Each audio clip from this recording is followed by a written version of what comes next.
Good evening to all.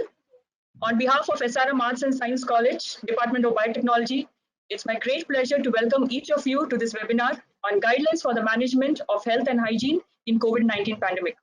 I'm grateful to our principal, Dr. R. Vasudevaraj, for his mentorship and support in conducting this webinar on COVID-19. We are entering the 8th week of a nationwide lockdown, and today India has a total cases of 96,000.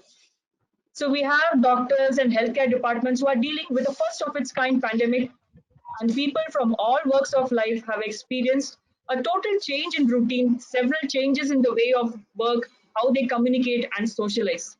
So there are several aspects of COVID-19 pandemic that is overtaxing our mind. So this webinar was planned to talk about finding a way forward, how to deal with this new kind of challenges and understand the guidelines that must be followed during this period. It is my honor to welcome our eminent and resourceful speaker, Dr. C. Sheila Shashikumar. She is the head of clinical research and product development, High Care Super Speciality Hospital. She has 28 years in academics and research, with an area of research expertise in clinical biochemistry, nanotechnology, molecular biology, natural products bioactivity. She has several laurels under her fleet, and I would like to mention a few of them here. She has 5 ongoing clinical research projects in the mentioned fields, several ongoing and completed projects as principal investigator. She has over 50 journal publications and book chapters. She is a remarkable person who has distinguished with an award of Professor E.P. Odum Gold Medal 2007 for commendable research activities from scientific advisor to Prime Minister. She is a part of 6 journals under various designations of editors and reviewer. She was a women coordinator and member of the Administrative Senate in 2008, Loyola College, Chennai. She has been the board member of Biotechnology University of Madras. She is a panel of the advisory board of Alpha Arts and Science College, Chennai. Member secretary in Animal Ethics Committee. She was in Frontier Lifeline, now at High Care Stem Cell Expert at MDRF. We are very happy that you can join us today, ma'am, and I'm sure all participants are waiting to hear from you. To engage the participants, we will be introducing poll questions which will appear on your screen. So when you see the questions, participants, you can click on the answers and we will share the results immediately. So that will, ma'am, our speaker will be posting the questions and you can answer accordingly. So for now, we'll be moving on to our speaker, Dr. C. Sheila Shashikumar. Hello, my voice is audible. Good evening, all. Yes, ma'am. Good evening, all. At the onset, I wish to express my sincere thanks to the management, Principal Vasu sir, Sharon, HOD of Biotechnology Department, and other staff members for providing me an opportunity to share my views on COVID-19 pandemic. Current situation is a difficult situation, but a divergent situation to handle. The take-home message from our COVID pandemic is we need to learn few things that is new, adapt to the environmental changes, practice, and cultivate as a habit.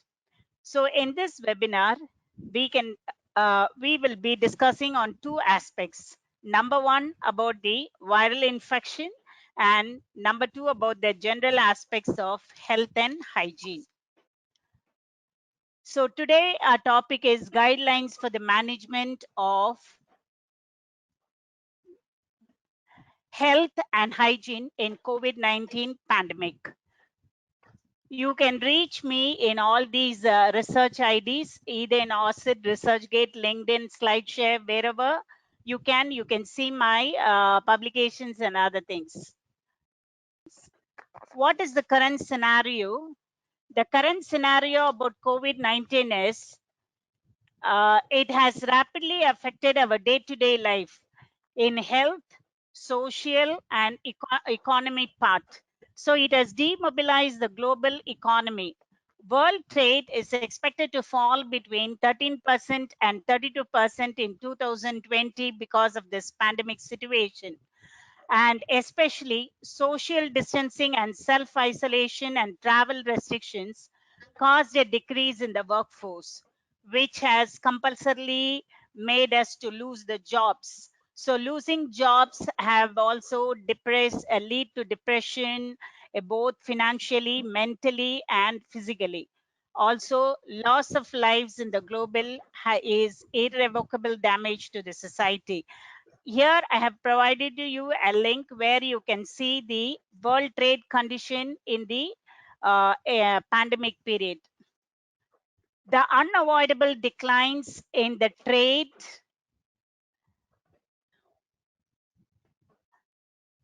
will have a painful consequences on the household and business on the top of the human suffering caused by the distancing itself. Pandemic has stressed the most developing countries, and it has been projected to cause incomparable economic depression. Increasing demand on health facilities and healthcare workers threatens to leave some health system overstretched and unable to operate effectively.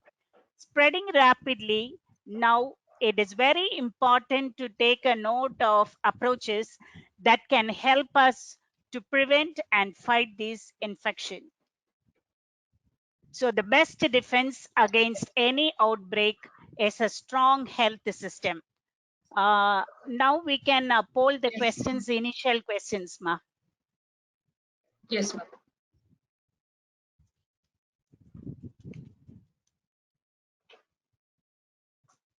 You'll be seeing a poll question on your screen.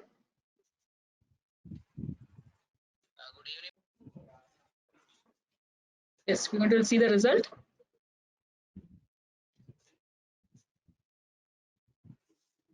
Dr. Sheila, Yes, ma'am, they have the results have come. yes. 86% definitely concerned.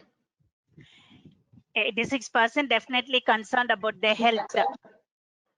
13% little bit concerned, and 1% not at all concerned.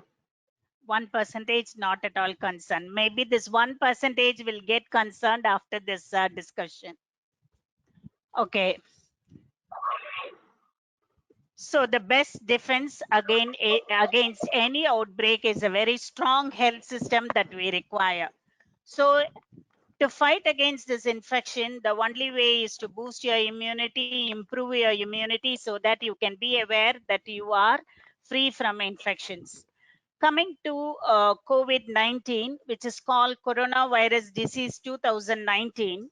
As we all know, we are coming across the social media every day. So we have a great input on the infection, about the virus, about the transmission, everything, and updating ourselves in the locality where there is a containment zone, red zone, green zone, orange zone, and all these details. Now, this COVID-19 is an RNA virus, typically a single strand RNA virus. So the viral genome, specifically, if you see here, it encodes for 4 specific proteins. Those proteins are spike protein or S protein.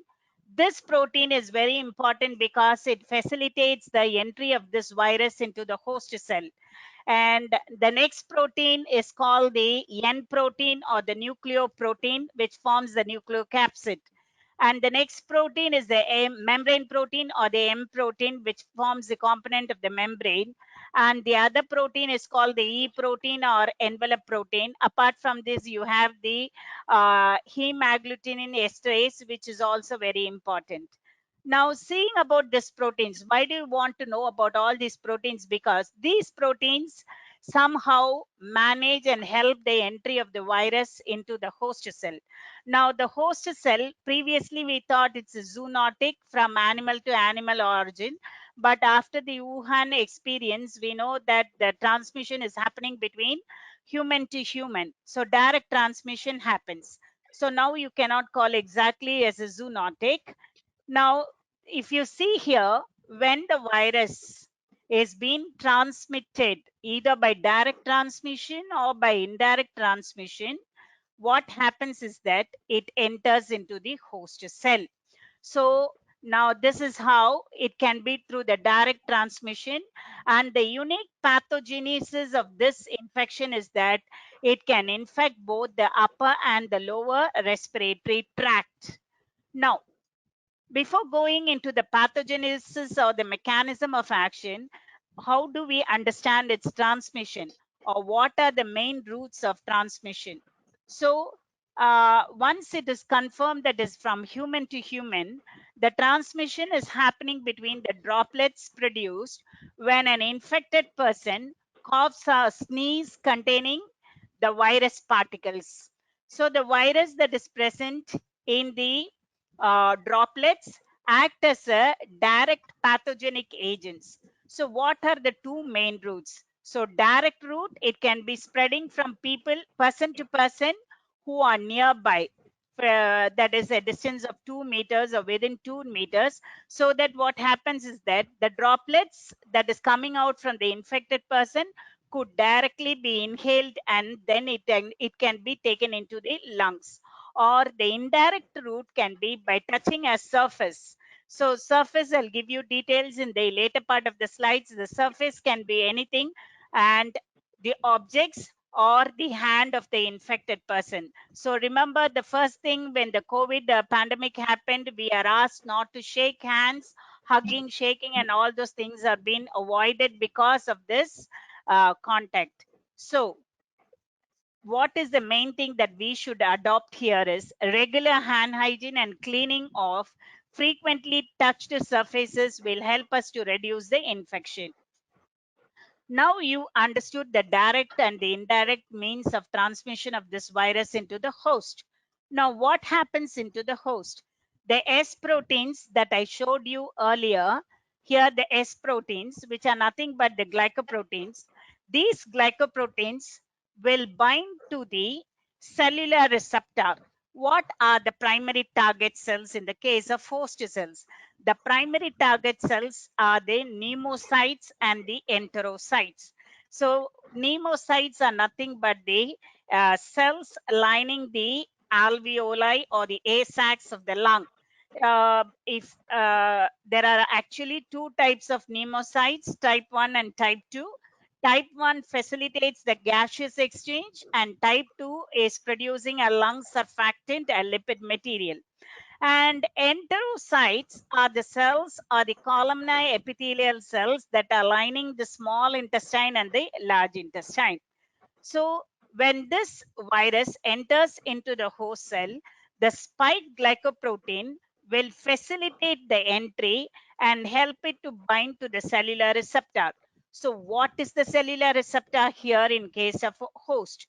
Now in the host, you have a receptor called ACE2, angiotensin converting enzyme 2. Remember, this receptor is used in pharmacology for the hypertensive drugs. People who suffer from hypertension, the hypotensive drugs use this as the receptor. Once the virus binds to the receptor, it forms a complex. Now there will be a direct membrane fusion between the virus and the plasma membrane of the host cells. So as a result, what happens? Virus will enter into the cell. Once it enters into the cell, the viral genome is released into the cytoplasm of the host cell. Remember, the host cell is going to be a human being. Now, the human being has its own replication, transcription, translation phenomena that is a central dogma. But here, what happens is that because of the entry of the viral genome into the host cell, the viral genome translates two proteins called two polypeptides PP1 and PP2. These two polypeptides bring an alteration in our cell, that is, it commands our ribosome, that is the host ribosome, for bringing out its own translation. That means viral translation will be processed and new viral particles will be germinated. Once the new viral particles are germinated, they will be released into the they will be released. They come in contact with the plasma membrane, that is, they form vesicles. These vesicles come in contact again with the plasma membrane, and there will be a release of this viral particles. So This is the pathogenesis mechanism. But what happens if in case of severity? There is a phenomena called cytokine storm in COVID-19. What is this cytokine storm? Large amount of proteins called cytokines, chemokines, interleukins, IL-1, 6, 7, 8, 9, 10 factors, tumor necrosis factor alpha, all these will be released. These proteins trigger the inflammation process. As a result, there will be hyperinflammation. It is not a normal inflammation, hyperinflammation. So as a result, when we suffer from an infection and inflammation, there are few proteins that are released as markers for us to identify, for our system to identify. So normally C-reactive protein, procalcitonin. Now, procalcitonin is a marker that is produced during the sepsis. Sepsis is an infection that is caused. Sepsis is produced by an infection, and there will be increase in the erythrocyte sedimentation rate. All these triggers hyperinflammatory process that leads to SARS, severe acute respiratory syndrome, and finally it results in death of the individual. So this is called a cytokine storm in case of COVID-19. So if you see the pathogenesis, the lung is the most important thing. But once it crosses the lungs and reaches the oral route, it can bind with the enterocytes, as I said earlier. And there are reports that it is excreted in the fecal matter. And there are reports that the sewage water also has these viral particles. So the main target organ is going to be the respiratory organ, that is lungs. So having understood the transmission and the pathogenesis mechanism, let us move into the symptoms. So if an individual, see, it is an infection, viral infection. So you cannot categorize as uh, exactly. Some may be having a mild symptom, some may be having a severe symptoms. So the symptoms depends exactly on the immunity of the individual. So the symptoms varies from person to person. Generally what we see is when you come out from an airport or from when you go to a shop, they check the temperature. So rise in the temperature, that is called pyrexia or fever. The other symptoms are going to be dry cough, sore throat, shortness of breath, fatigue, respiratory failure, and septic shock in case of severities. The most severity happens in case of people with risk factors like weakened immune system, older people, that is aging, conditions like comorbidities like diabetes, cancer, kidney disease, chronic lung diseases, obesity, etc. Now, what is the incubation period? Normally, they say between 2 to 14 days, and the acute is going to be the 5.2 days is the thing. So, incubation period is going to be 14 days. So, how are we going to confirm whether a person is suffering from COVID or any other viral infection? Normally, what they do is, since it's a viral infection, the normal laboratories are not allowed to diagnose. So the sample has to be collected by a skilled technicians or a healthcare person, and the diagnosis should be done by BSL3 laboratory. So BSL3 means Biosafety Laboratory 3, who has accreditation or the license to work on the pathogenic agents. So normally what they do is it depends on the individual. So for mild cases, they collect it from the upper respiratory tract. Now on my screen, you can see the picture of how they collect the upper respiratory tract. The specimens can be a nasopharyngeal specimen, oropharyngeal specimen, a nasal mid-turbinate swab, or anterior nares, or a nasopharyngeal wash, or an aspirate, or a nasal wash, or an aspirate. But among these specimen, The one which I have shown you is the nasopharyngeal specimen. This is the most widely used. So you can see the technician is introducing the swab, and this specimen will be collected, and then it will be sent for the laboratory in case of upper respiratory tract sample collection. Now, if the symptoms are going to be very severe, then what they normally do is they go to the lower respiratory tract, that is, they collect either bronchoalveolar lavage, tracheal aspirate, pleural fluid, or sometimes even lung biopsy. If the cough is very severe, the sputum also can be collected. So whether it is from the upper or the lower respiratory tract, what happens is that they collect the sample. They can store the specimen between 2 to 8 degrees C for up to 72 hours after collection. So normally they say they send the sample within the day and the test will be carried out. So what are the tests? What are the diagnostic procedures that can be done? So if whether it is asymptomatic or symptomatic, now, when an infection happens, whether it is a bacterial or viral infection, normally our system produces large amount of WBC to counteract for the defense mechanism. So in the blood, you can see large number of lymphocytes or increase in the WBC count, increase in the erythrocyte sedimentation rate. Normally, they'll do the CBC, complete blood count, and these two can be examined. That reveals that a body has an infection or a human system has an infection. Apart from this, you have a protein called CRP, acute phase reactants, that will be produced, and procalcitonin. But these are not the exact markers because these can be produced even for any other infection. So what are the other tests that can be extended?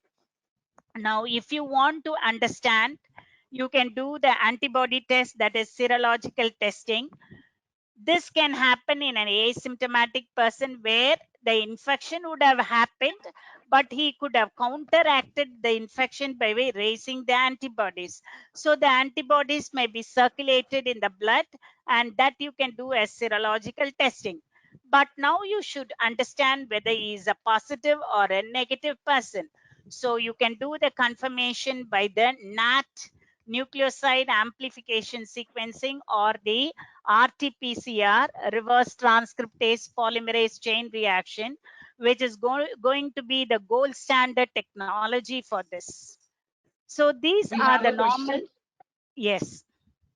We have a question for the audience now. Can a Sharon, you are healthy giving. diet?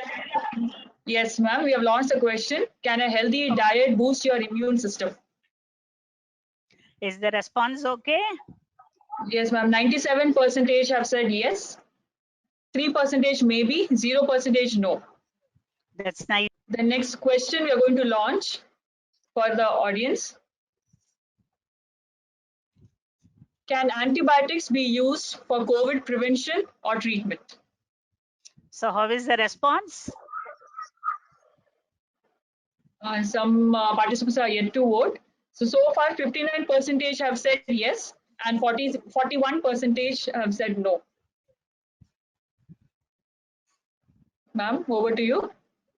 Yeah, thank you, Sharon. Shall we move to the next thing? So now Yes. we had exactly the process, pathogenesis, the diagnosis, the transmission, a view on the viral infection, how it happens, and what are the changes that happens in the human respiratory system. Now, understanding the view about the viral infection, next we move on to, can you boost your immune system? Can you boost your immune system to fight COVID? Now, can the antibiotics help to fight the COVID infection? Now, we should understand that at present, till now, we don't have a specific protocol for the treatment. We are in the stage of supportive therapy and supportive therapy along with the supplements and other things that is needed for the individual. So vaccines are in the way. We are waiting for the vaccines both globally and from the Indian government. So the next part is, in this present scenario where we have only the supportive protocol and supportive treatment being given to us, now how can we prevent the infection? So one first terminology that you have to understand is immune boosters. So can you boost your immune system to fight COVID? Yes, of course we can. So how? Through a healthy diet. So healthy diet doesn't mean that having different types of foods, but all the type of nutrients at a proper ratio. So you would have studied that the components in our diet is going to be carbohydrate, protein, fat, which forms the macronutrient of the diet, and the micronutrients are going to be vitamins and minerals, followed by water and roughage. So roughage helps in the bowel movement. So this is the exact composition of our diet. A food should contain adequate amount of macro and micronutrients to enable the system to fight against any infection that is happening. So how it happens? So is nutrition concerned with the immunity? The WHO guidance on the diet, especially during the current pandemic, states that good nutrition is crucial for health, particularly in times when immune system might need to fight back. So this was the guidance given by the WHO, World Health Organization, when the current pandemic happened regarding the COVID virus. So nutritional status is a modifiable factor and a key element in the functioning and maintaining our immune system integrity. So immune system depends on adequate amount of nutrients, as I told you earlier, both macro and the micronutrients, with adequate amount of water that is required by the body. It is well stated that deficiency or insufficiency in the nutrients caused by the inadequate intake or reduced absorption. If you have an adequate intake, or there is some disorder that is there in your small intestine, especially in the absorptive region, or the bioavailability requires correction to properly maintain the immune system function. So these are the factors that may uh, interact for the reduced availability of the nutrients. The European Journal of Clinical Nutrition concluded that without adequate nutrition, the immune system is clearly deprived of the components needed to generate an effective immune response. So, whenever any pathogens enter into a system, it can be bacteria or viral or any foreign element that enters, the immune system acts as a defensive mechanism to counteract and maintain a healthy status. So nutrition during COVID pandemic. So nutrition during, so I gave you the general function of the nutrition and the immune system. What happens during, what is the nutrition, or how nutrition can counteract in this pandemic situation? So here what we were discussing about the healthy diet: eat plenty of fruits and vegetables. Here I was about to tell you, last time when I was presenting in a webinar, I gave a very important introduction about the role of vitamin C, vitamin D, and zinc. These three play a vital role as a agent which can boost up immunity, as an agent which can prevent the viral infection. So zinc especially is an important mineral that is required as an antiviral agent.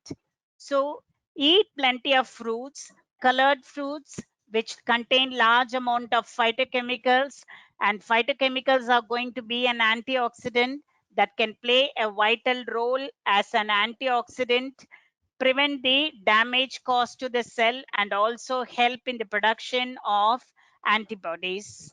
Eat fresh and unprocessed food every day. This is very important. Fresh fruits and unprocessed foods are required. Consume a diet rich in whole grain, nuts, and healthy fats such as an olive, sesame, peanut, or other oils rich in unsaturated fatty acid. Since this viral infection began, we were asked not to go out. So it's a lockdown. So we started to eat at home. Eat at home to reduce your rate of contact with the other people, and also to boost your mental attitude, the positive attitude.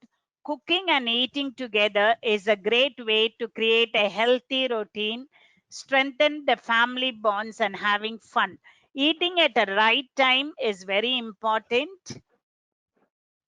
Eat foods rich in vitamins. I told you, vitamins and minerals. C, A, and D, and zinc are the immune boosters. Now, I'm working along with Dr. Mohanasundram. He's working in a COVID thing where the COVID infected people are being given as a supplementary therapy of vitamin C, vitamin D, and zinc. C and zinc is given. Prophylaxis treatment for 10 days can be taken by using vitamin C as a supplement 500 milligram and zinc about 150 milligram.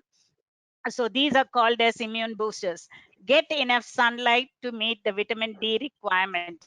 So the question arises, how in the lockdown, how to go out and get the sunlight. Now, if you are in a terrace, you can get it, or simply open the window and get exposed to the sunlight. So when sunlight falls on the screen, we all know the process of vitamin D happening. So we need large amount of cholecalciferol. So if cholecalciferol is available, calcium uptake also happens. All these are interlinked. Stay hydrated. So proper nutrition and hydration are very vital signs that is needed. So drink enough water every day, 8 to 10 cups of water per day. Eat moderate amounts of fat and oil, and avoid industrially produced trans fats. Now, remember, these trans fats are used around the pizza and other fast foods. So they use this trans fat. Now, these trans fat are not good for the health. Limit your daily intake of salt to less than 5 gram. 5 gram is approximately one bigger teaspoon. Who recommends? What is the recommendation of who? Eating 2 cups of fruits and 2.5 cups of vegetables and 180 grams of grains and 160 gram of meat and beans. So all these forms, so it depends on the availability. Again, the factor play a very important role. Availability of the substances are main.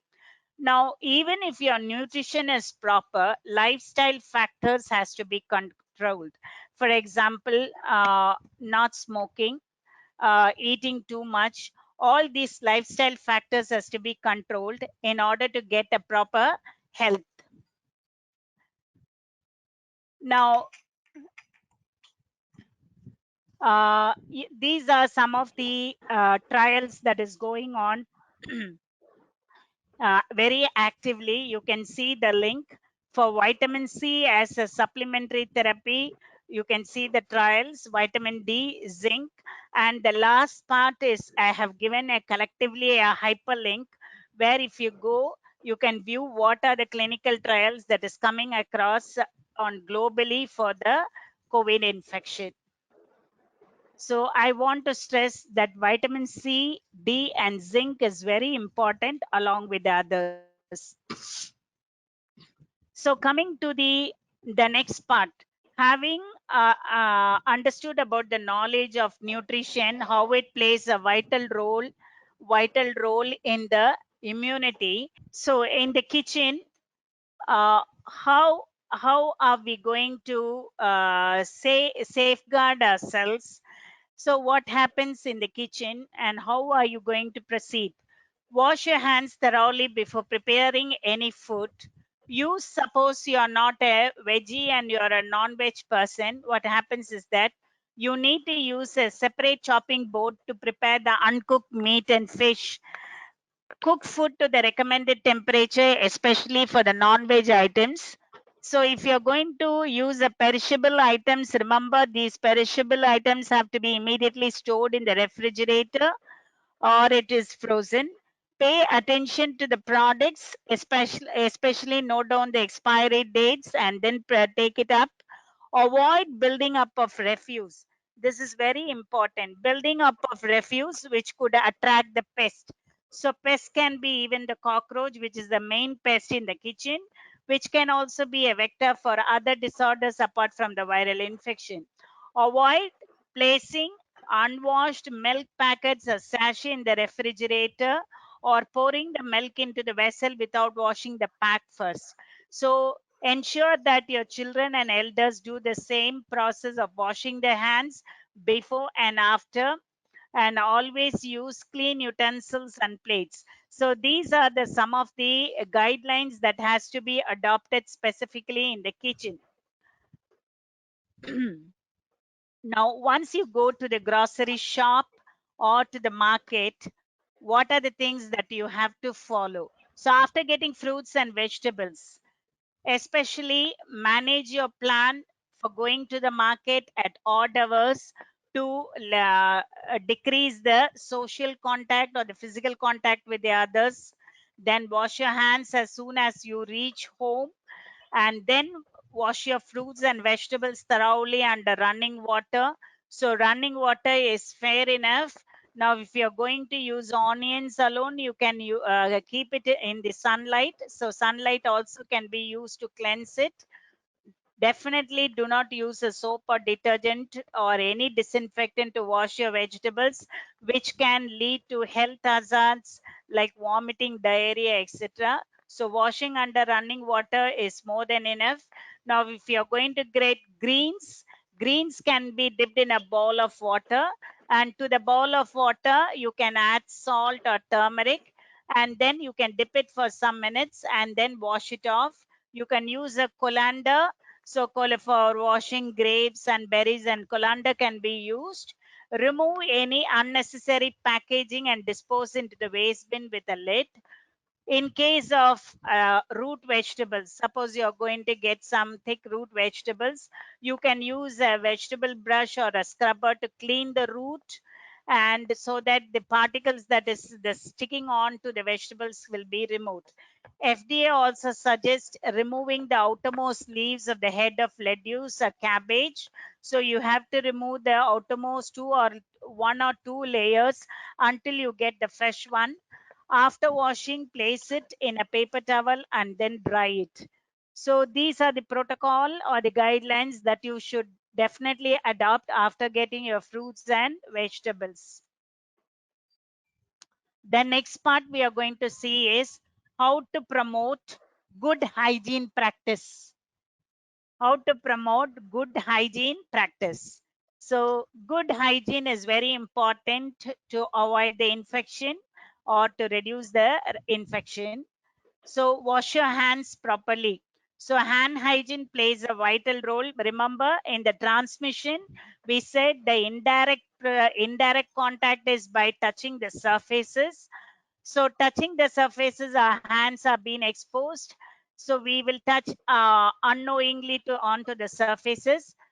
So hand hygiene has to be maintained. How is the question? So we should follow the following steps that is being given as the guidelines.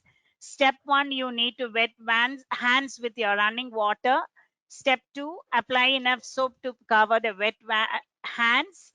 Then scrub all surfaces of the hands, including the back of the hands, between the fingers and under nails, and wash at least for 20 seconds in the running water.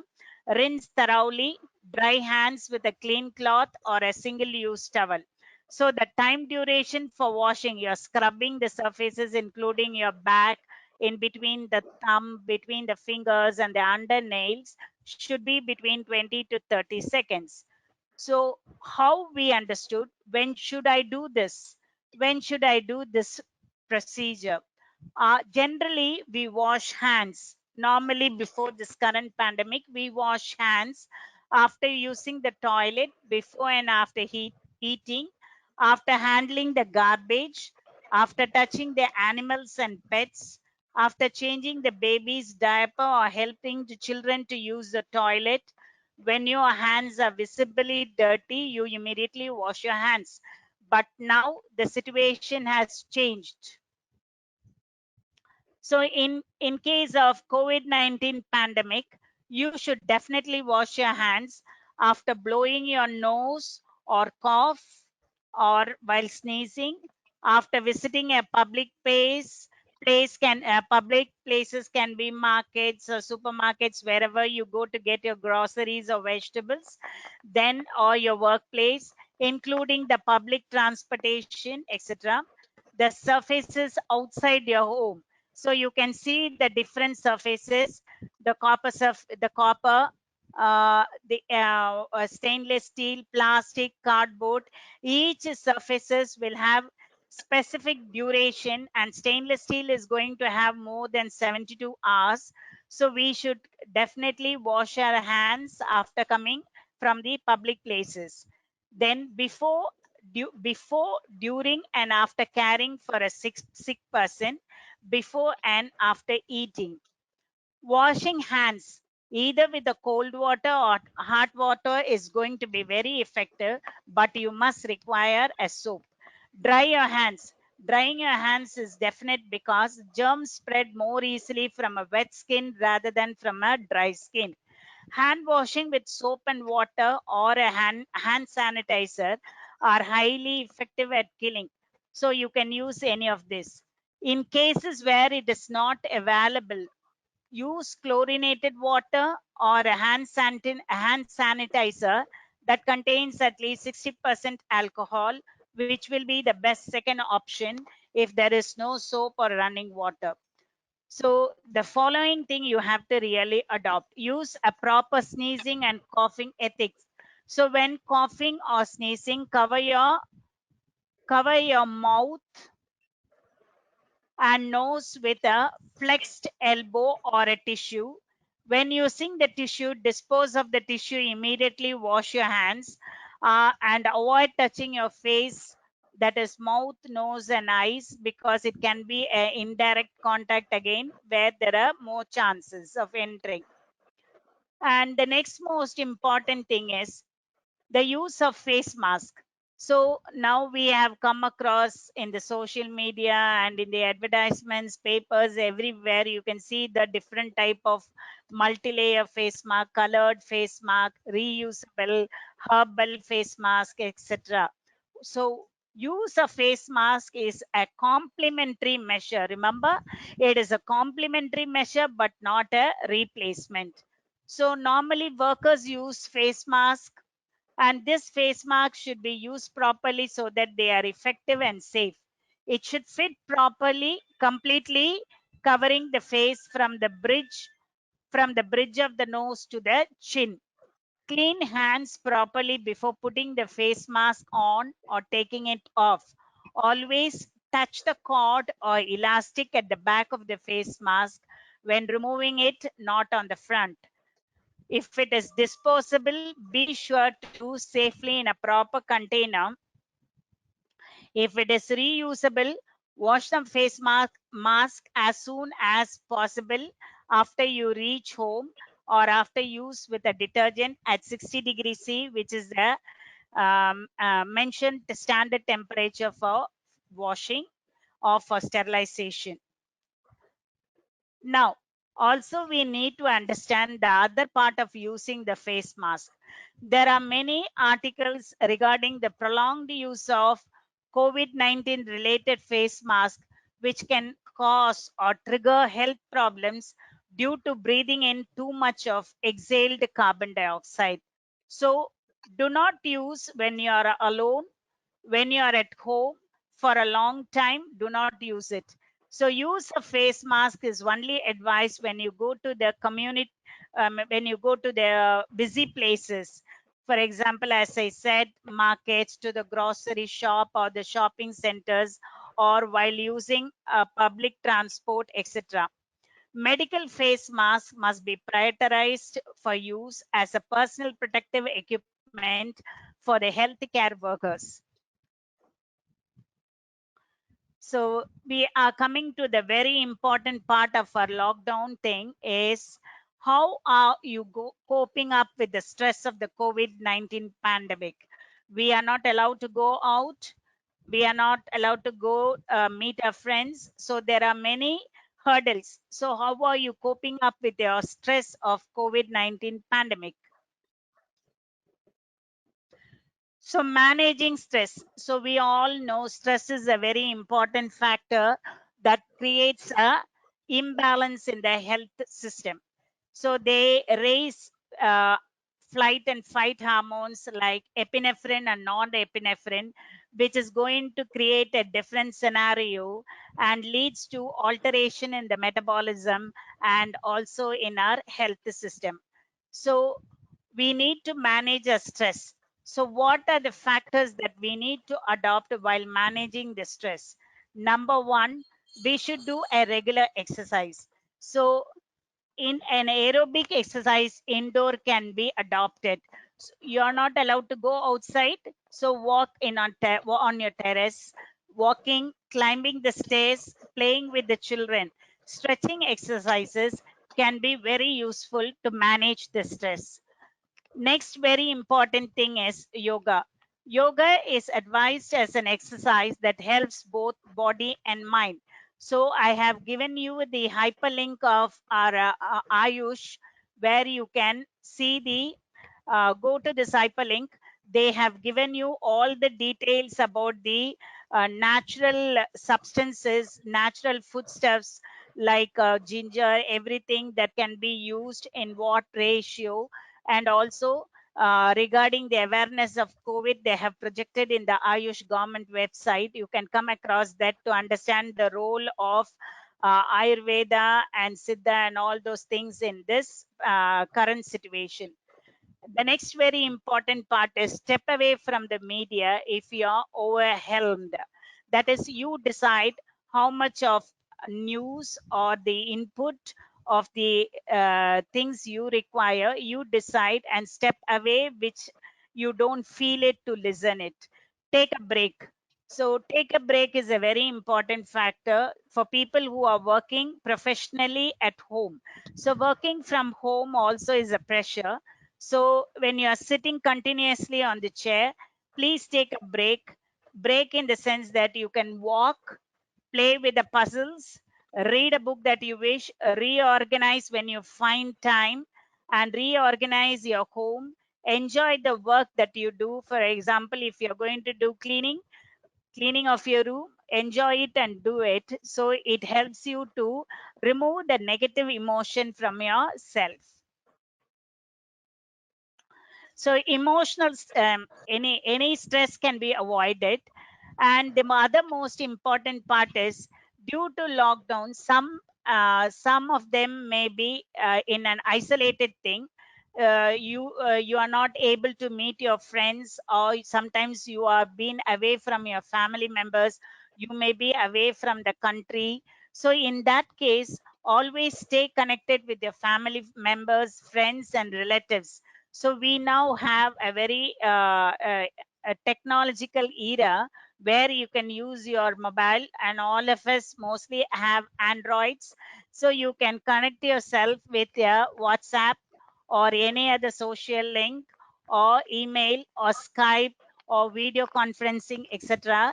can be done so that you can speak with your family members, so that your isolation part can be reduced. That is, stress created by your isolation can be reduced. So this is very important to reduce the stress and depression which is created due to unwanted fear, that is due to the isolation. Get enough sleep. Optimal sleep is very important to reduce the stress.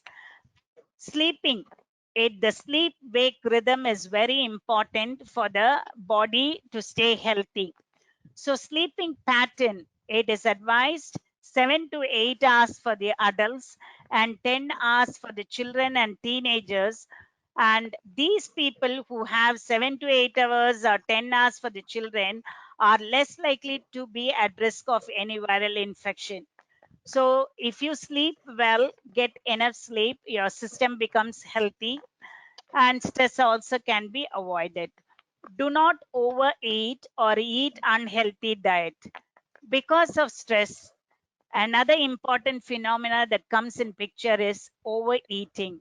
Stress due to overeating due to stress, which is called as emotional eating, which can create obesity in the person.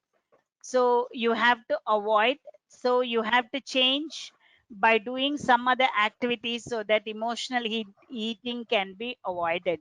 Discover ways, plan plan things to express your talent.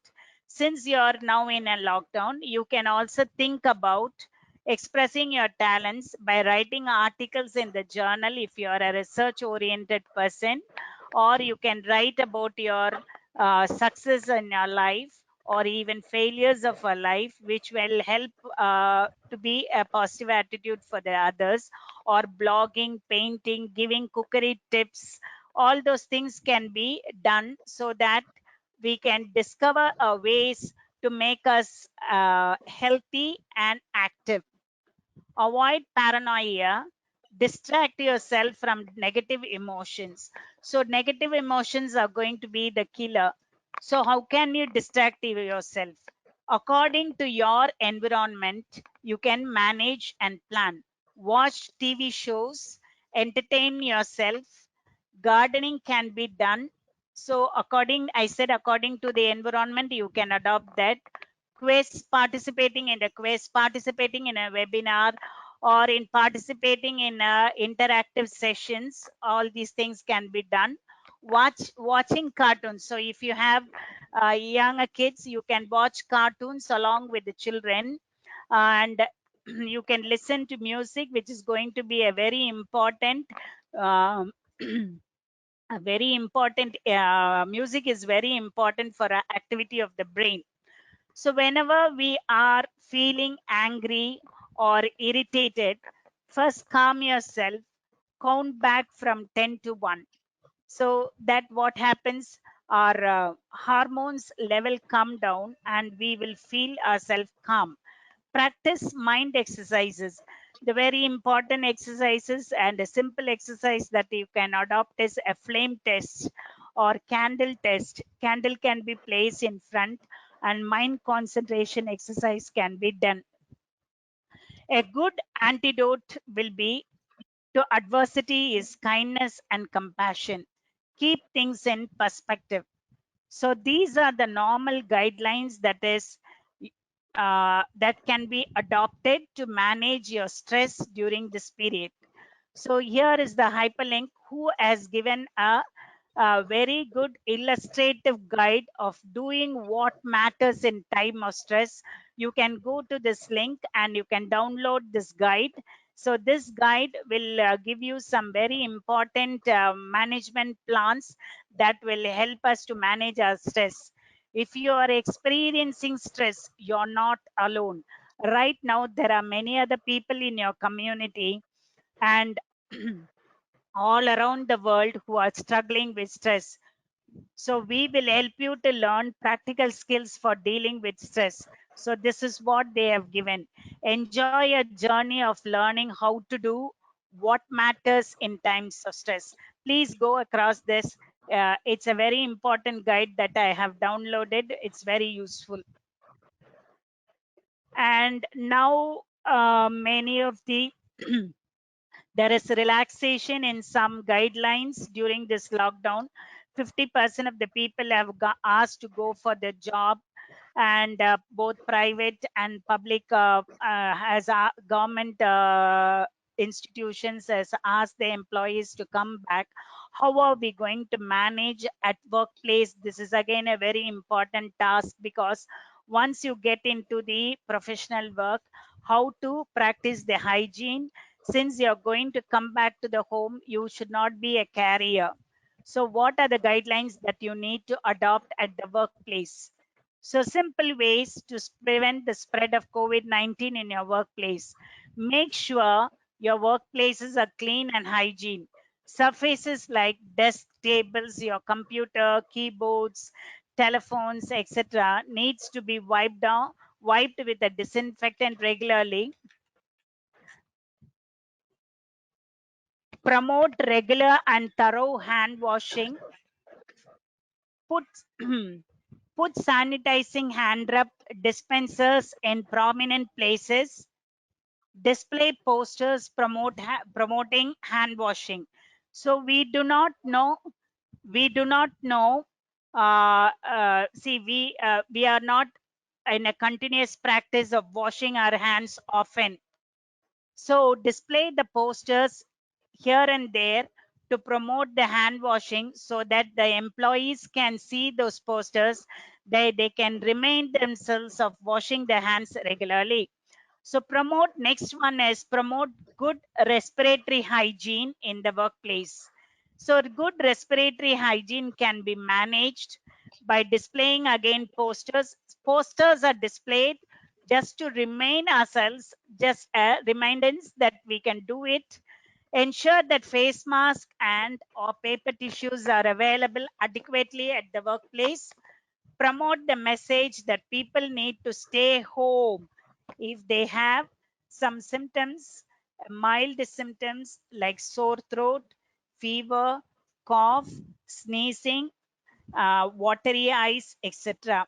So if there are any of these symptoms, you can ask them to stay at home. They can, you even do the work from home, and so that you can avoid the spread of these flu like symptoms are happening. Refrain yourself from unnecessary travel, both local and international. So the organization should not stress on the employees to travel both local and international, which is going to be again a problem. Continuous routine environmental cleaning and consider additional measures. Consider whether, so we need to, or because of a long lockdown period, we will have continuous meeting, how to take about the events, planning the programs, etc. So always decide, is this face to face meeting is required, or if it is needed, what are the things that we have to do, what are the hygiene measures we have to follow for this meeting. If it is not required, well, you can plan your work through the video conferencing or through your teleconsultation work. So online event can always be adopted for all these things. Make sure of a good ventilation system. A good ventilation system is required for a person who is working in a workplace. Remain staff always not to share their cups, glasses, dishes, and cutleries. Remove the magazines and papers in the waiting room. Clean objects that are touched frequently. Also, the organization or the institution should develop a plan of what to do if someone suddenly becomes ill or a suspected COVID-19 is there.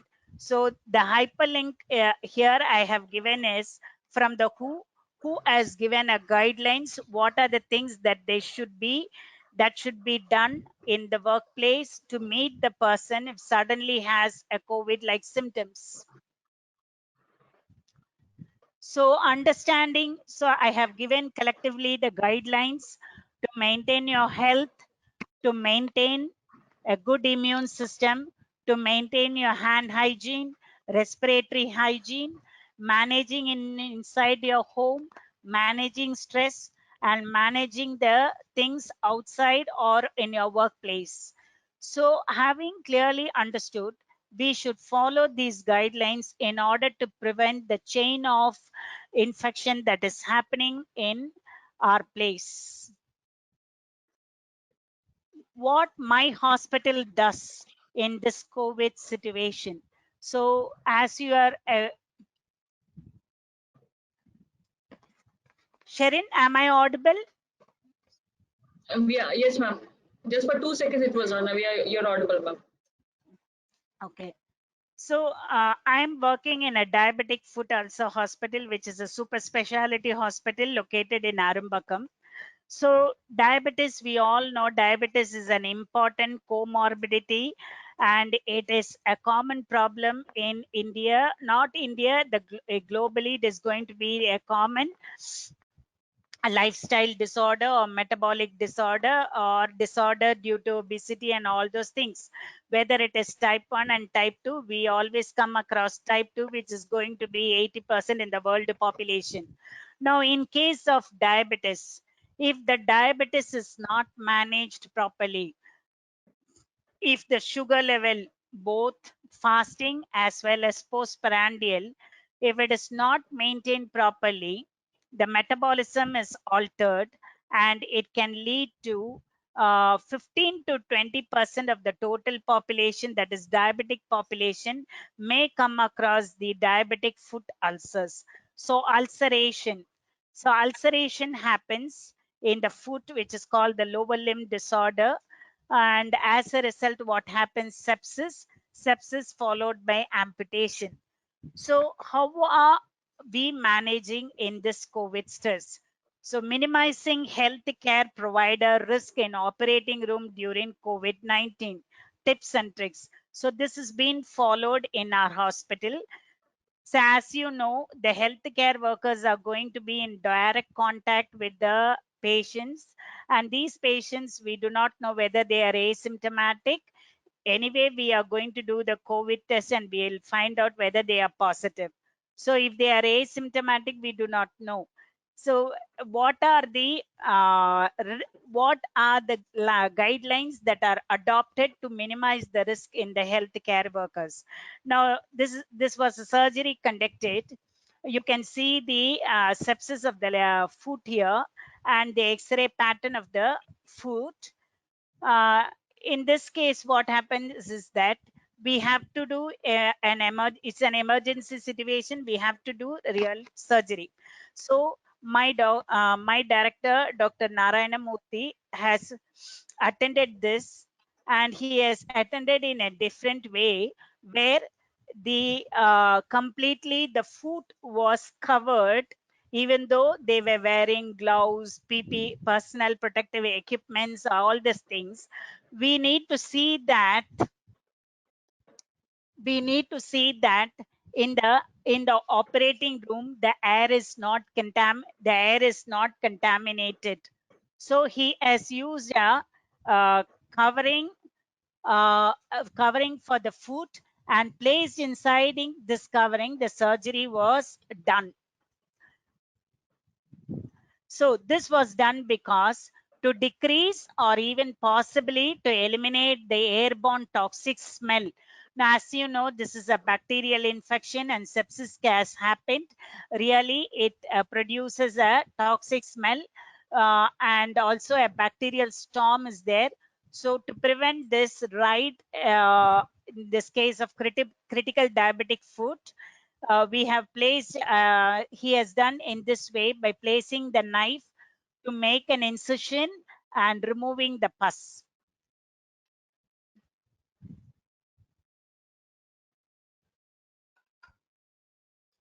So this is one way of preventing the possible risk that can happen, or reducing the risk that can happen to the healthcare workers. So this is how it has been done in a hospital. And another thing about the diabetic foot ulcer thing is, they need to come very often to the hospital because they need to change the dressing. They need to understand whether the wound is in the healing process, or whether the wound requires a different type of treatment, or whether the wound has to be attended immediately. So Dr. Narayana Murthy has created a new chart. So this chart, if you see it, this chart is being given to the patients. The patients and the relatives will be well aware of the situation that is happening. So they will see the chart, and you can see different factors are being given in the chart for the older patient, existing patient. Old patients is who they are coming up very often for the treatment, and existing patient and for the new patient. So these are the different things that has been given. Based on this venue time based notion in the management of diabetic foot, the patient itself can be empowered or he can understand his health status. So if you want to have any details, you can contact him. This is his number. This is another very important thing, which is the clinical trial for COVID is also going on in this. This is a machine called hyperbaric oxygen therapy. So we have this HBOT system in our hospital and trained technicians are available. Now this HBOT system is an adjuvant therapy that is being used for the patients who are suffering from diabetic foot ulcer, both healing and non-healing, people who are suffering from burns, and also this is extended for children who suffer from autism and Alzheimer's disease, cerebral palsy, diabetes, traumatic brain injury, sports injury, cosmetic reasons, and many other things where they require pure oxygen for the angiogenesis to happen, and healing angiogenesis will trigger the healing process. So this is our HBOT machine, and this can be used as an adjunct therapy, and this is now used globally also for the COVID infection. Clinical trials are going on. You can visit the NIH clinical trial site where you can see hyperbaric oxygen therapy is also being extended to COVID persons. So as we all know, healthcare workers are at greater risk than anyone else, so we should thank them. So thank you for your patience. Stay healthy, stay safe. Thank you, ma'am. And now you can give them. Audience can ask questions. You can type in your questions. Ma'am, one attendee has asked a question. Why COVID-19 symptoms are different in different countries? This is a very important question because it depends on the there can be mutations because environmental changes can create mutations. So genetic code can be different. As a result, the symptoms also can be different. Now, if you see in India, the damage or the things that is created by this infection, the death rate is fairly less when you compare to other countries. It is only the type of organisms because this virus can undergo mutation. Thank you, ma'am.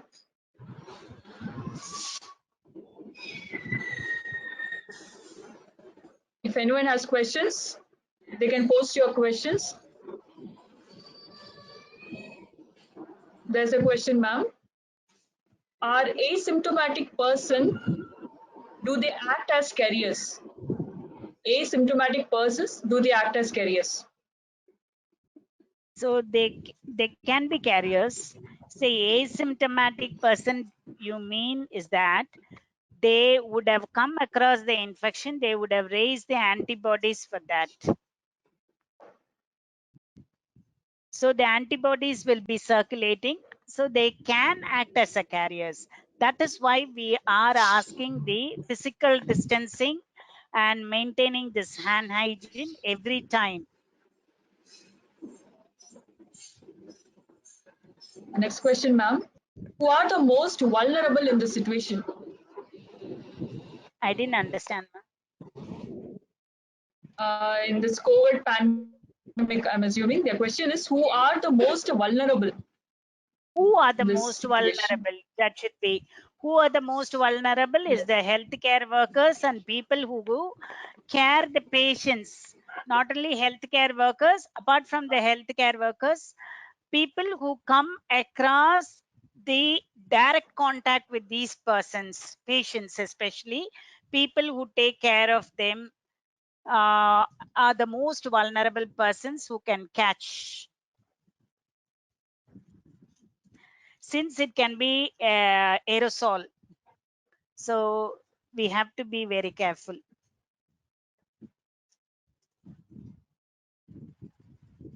Participant had asked a question.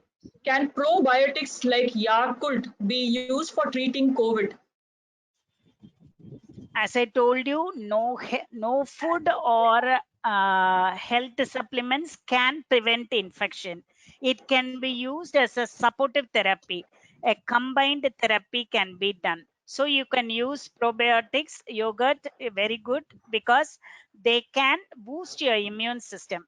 See, only thing in here there are only one option is you have to keep your immune system strong. Only then you can fight or you can prevent infection. That is the only option available to raise your system, to raise your or boost your immune system. We think about eating all these fruits which are rich in nutrients. So probiotics can be used, but it cannot be used as a major therapy like. Our Sharon? question Yes. is it recommended? Is it recommended to use Montec LC for cold cough? Hello. Ma'am, can you hear?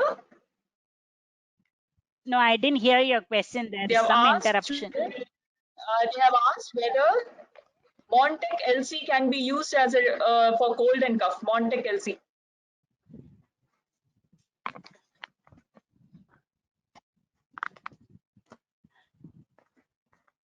I think they're For referring to the tablet Montec for cold and cough. No, please cough. please Yes. consult. Yes.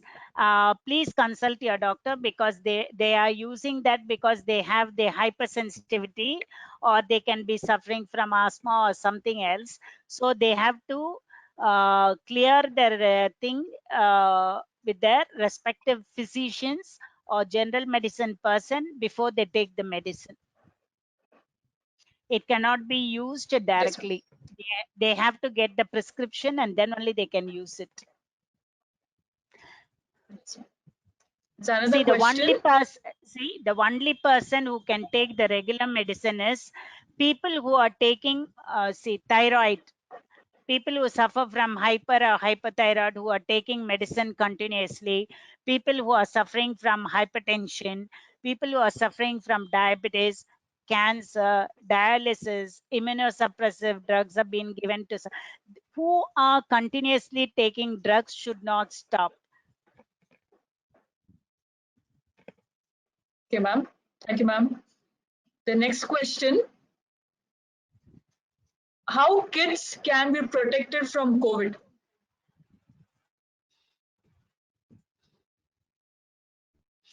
How kids can be flu is a very common thing that happens. You can protect them by giving, as I said, vitamin C is a very important agent that can protect us from flu. So you can give them vitamin C rich foods. Then protect them from any dust that is coming across in your house. So clean your house, clean the surface of the table, everything. Make or ensure that your house is clean. And if the child gets flu like symptoms, immediately consult your doctor, the doctor who you come across for the pediatric purposes. So you can get the information from them, you can tell them the symptoms. Teleconsultation is being extended in all the departments, in all pediatric and everything. So you can call them and you can present the symptoms. Accordingly, you can get the medicine, but you can prevent it by eating good food. Thank you, ma'am. Ma'am, the next question. Does steaming can prevent COVID-19? They're asking steam inhalation. Steam inhalation. You Yes. cannot prevent. Steam inhalation is done when there is a block in your nasal passage. So it's all only an adjunct or supportive methods, but they are not the main methods. So you are just when you are doing steam therapy, you're cleaning the nasal passages, you are preventing the blocks in your nasal passage so that breathing can be proper. So steam inhalation can be done only when there is a nasal block. So when there is a nasal block only, you do all these things. So that is not a method to prevent the COVID infection. Yes, ma'am. Thank you, ma'am. The next question is how to care for infants, babies, as we cannot use mask for them. Now, if you read the research articles, mostly it says that infants are not much sufferers. So please don't use a mask for the infants. You are not taking the infants outside. Why do you want to think of going out? At home, mostly one person will go out. So the one person who is going out will be mostly a healthy person. So as a result, what happens is that the mother may not come across the environmental or the surroundings. So she's at home.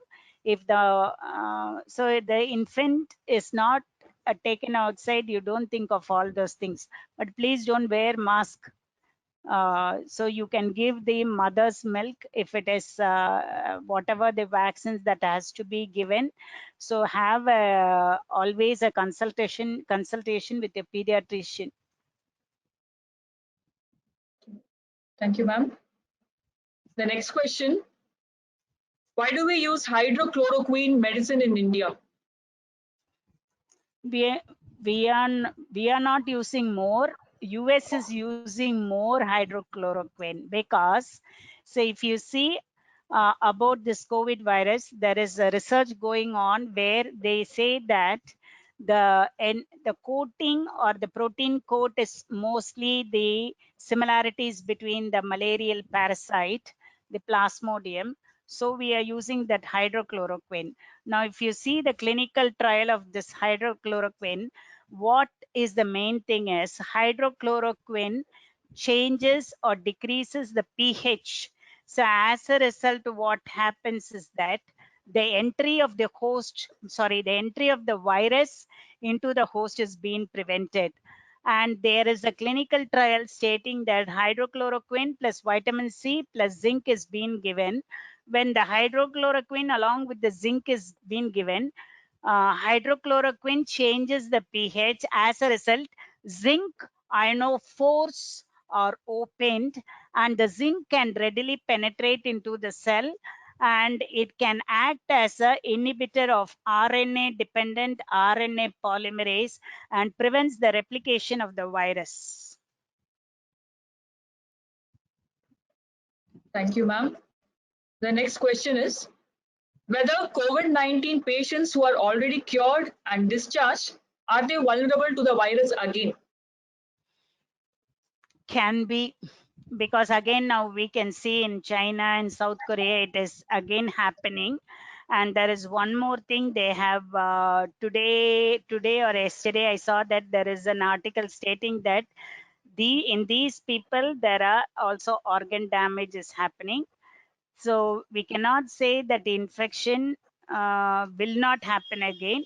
There are reports, so we have to clarify ourselves by seeing all the things. There are reports that reinfection can also happen. So we are eagerly waiting for the vaccine. So if this vaccine works out, then I think most of the problem can be solved. A few questions related to vaccine, like how much time it will take for a vaccine to come out in the market, and also there is a attendee who has asked a question. Uh, if coronavirus and HIV is similar, then and both their RNAs are 20% matching, so can't we predict that there is no medicine for this virus? See, we all say all the viruses, as some RNA viruses have same common phenomena.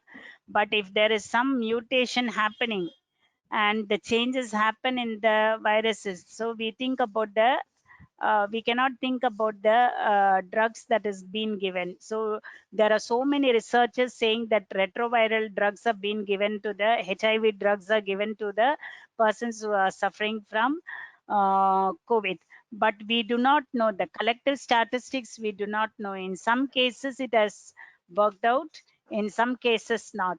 In some cases, there was an article stating that one healthcare worker in US, she got COVID from the patient. She just isolated herself, quarantined. She just took paracetamol and vitamin C rich foods, and for next 2 to 3 weeks she stayed at home all alone, isolated herself, and she was completely cured.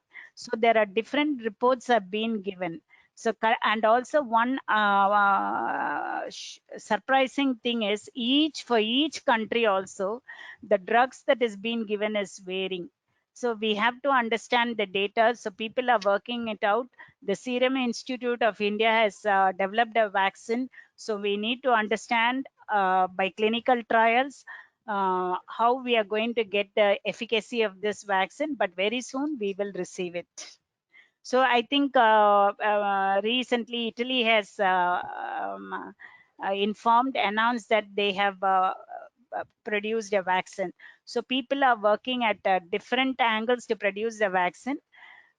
Which one is going to be best can be understood by the clinical trials. And again, there are certain rules and regulations. The FDA has to come across each thing. It can be a recombinant vaccine or whatever it is. Most probably we may also work it on, and so we can understand how the efficacy of this is happening. Based on the efficacy, based on the multicentric trial reports, then it will be released into the market after completely viewing its collective data. So we need to wait.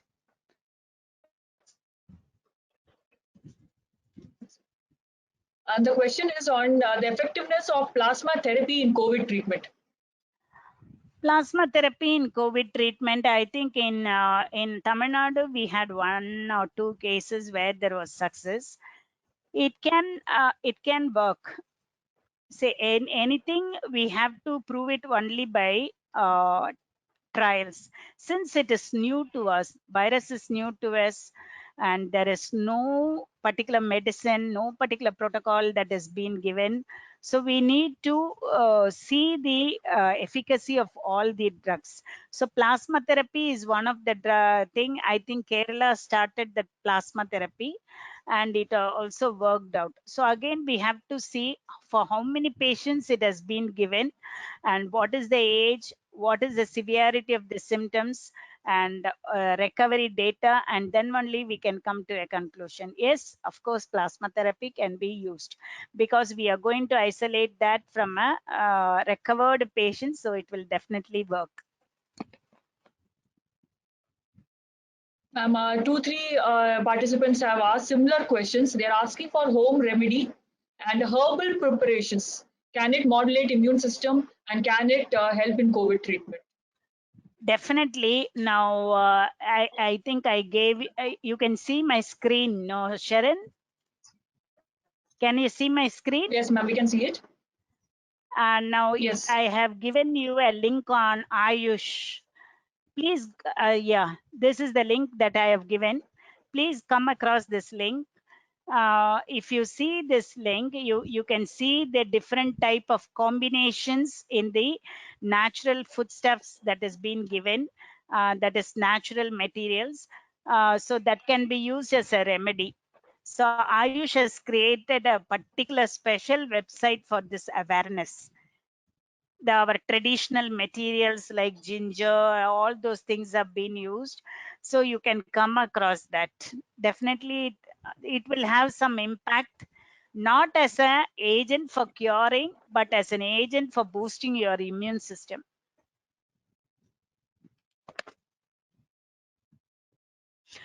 So if you see ginger, since my Okay, PhD work was I on think we'll take a last question.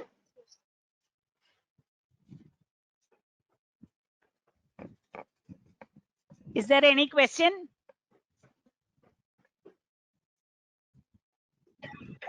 Ma'am, continue, ma'am. You were talking about ginger. Yeah. So we always say that ginger has an effect on. It is an anti-inflammatory agent. It is pepper is an antibacterial agent. So there are so many traditional materials the traditional foodstuff that is available in our system, that is in our Indian system, ancient Indian system. It can be Ayurveda, Siddha, or whatever it is. They have given collectively. So whatever we are taking as spices are best materials. We always use pepper, ginger, dry ginger, coriander, turmeric. Every masala comes in contact with our foodstuffs. So there can be a small impact of these foodstuffs in our system.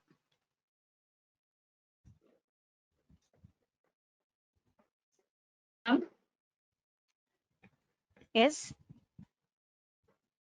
Ma'am, the next question is, do people suffering from sinus, do they get COVID easily?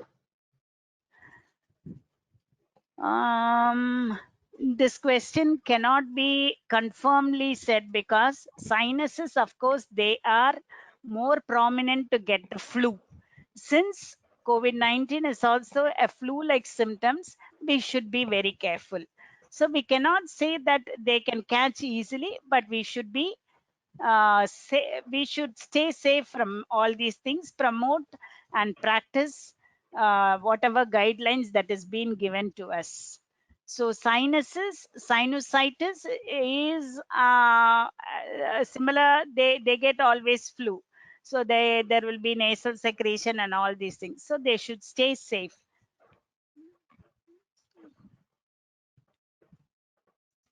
I think we'll go to a last question. If a virus is uncurable, what is going to be the world's future scenario?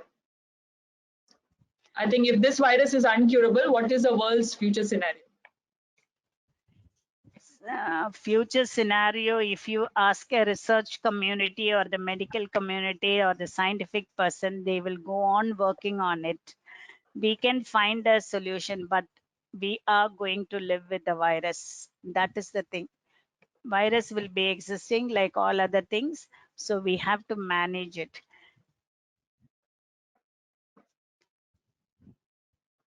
So there will be a difference. Thank you so much, ma'am. There is always a difference between a pre-COVID era and a post-COVID era. So as I told you earlier, Yes, ma'am. Adapt and follow new practices that is required to the environmental changes.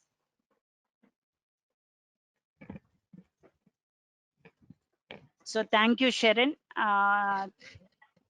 Thank you so much, ma'am. You have actually cleared doubts and you have spoken on so many different aspects which people think about and they don't get a direct information. Even though we are glued to the newspaper and TV and we are getting the updates of COVID, there are so many secondary things and parameters which are there in the workplace, in our home, and you have cleared all those doubts very well. And your presentation was thorough and it was so resourceful. And we really thank you for spending your time with us. I especially thank all the participants. We had network error and problem in between, and ma'am also had to come in again and again. But we thank you so much for all of your patience and staying full for this seminar, for this webinar. Okay. I really thank our principal, Dr. R. Vasudevraj sir, who has been so supportive and who has given us this mentorship to conduct this webinar today. Thank you, I Sharon. think we can wind up, ma'am. Thank you all. Thanks, sir. Thank you for the opportunity provided. Thank you, sir. It's a wonderful, very informative speech. Thanks a lot.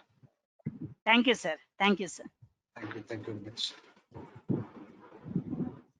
Thank you to all the participants for joining us today. We'll be sending you the feedback form. Thank you so much. Have a good day.